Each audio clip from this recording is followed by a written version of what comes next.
No, jechuun akkanaan haasaa namni dhaga'e waan nama jechuun. Osoo sitti hime haga nan fixe osoo sitti hime wallahi ajab jetta.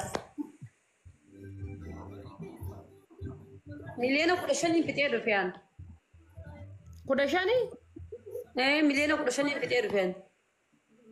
maal gooteen guyyaa meeqa? Miliyoona daddaabaan. Daaba bittee kaa waa bittee kaa.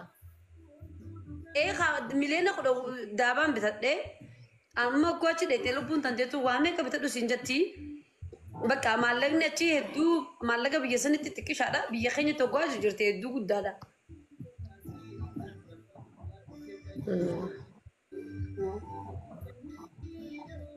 Kaniifuu sanii yoo bakka lamaa fi sadii ati Dubaay dheetee mi Dubaay akkami gisee dheetu san hin deene.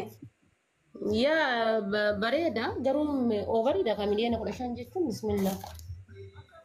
Akkamitti ofarii ati faatee lubbuu tiyyarra wanni caaltoo jirti. Miliyoona 15 Itoophiyaa keessa deemee bashannana. Mee wallahi amma kaayiroo saniin dhufee taznaannoo akkami maznaanaa ni qabdi bakka babbareedaa garuu dhiisi achi vaayirasii heddummaatee jedhanii silaa dhufniin dhufa. Ninti jibani.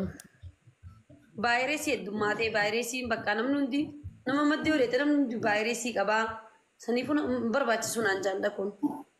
Shira diinaa. Namni shira kun barbaachisuun aan jennu qaala.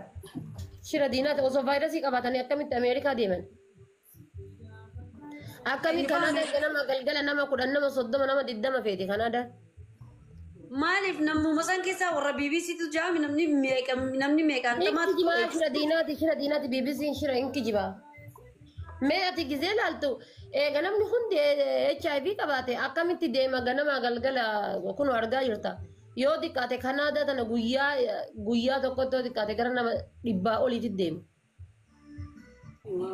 Akkas jedhaniiti naanni wanta jee bakka hedduu ni jibbee. Amma soggala. Ganama galgala itti yaa'aara namni ganama galgala akkasitti yaa'u jira namni Ameerikaa. Xiqqishoo namni bakka qalbiinis fayyaa qabdu nama hedduu waan keessa jiru natti hin fakkaattu si qofaan arginu nama xiqqishoo tasgabbaa taragaaggaa namna namaa walitti hin buune. No jechuun akkanaan haasaa namni dhaga'e waan nama jechuu baaf. Yo Jimma Jimmy. Jimma miti shawara binti shawa. Shawa esa. Talale da garu hadan Jimma ban shawa. Wallahi kana ni ba khiti raduyet. Ya an shawana. Ani mo arsi khita ani arsi shashamanne fada. Na wajjin gali kakasa na wadaye na wajji gali asika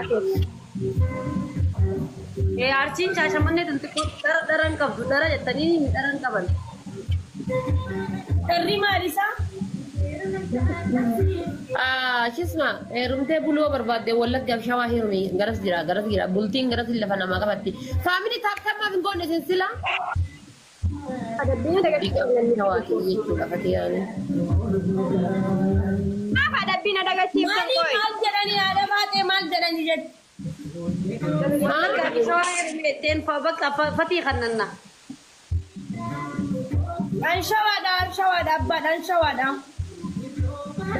Ayyu wayya laylan akkamitti inti jedhu laylaa qoy.